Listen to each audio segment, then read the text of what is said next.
নির্বাচন ঘিরে কেউ মব তৈরির সুযোগ পাবে না, কোনো গুজবেও আমলে নিচ্ছে না কমিশন। ঢাকায় ভারপ্রাপ্ত মার্কিন রাষ্ট্রদূত ট্রেসিয়ান জ্যাকবসনের নেতৃত্বে প্রতিনিধি দলের সঙ্গে বৈঠক শেষে একথা জানিয়েছেন প্রধান নির্বাচন commissioner AMM Nasir Uddin.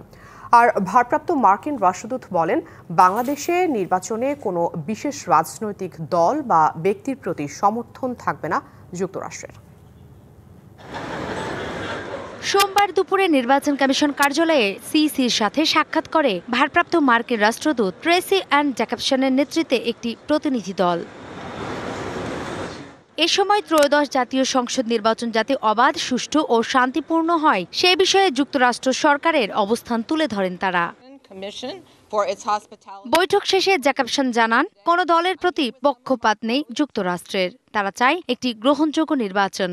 We hope those elections will happen in an atmosphere of peace and security, and we hope they will lead to a successful democratic government that will represent the aspirations and dreams of the Bangladeshi people.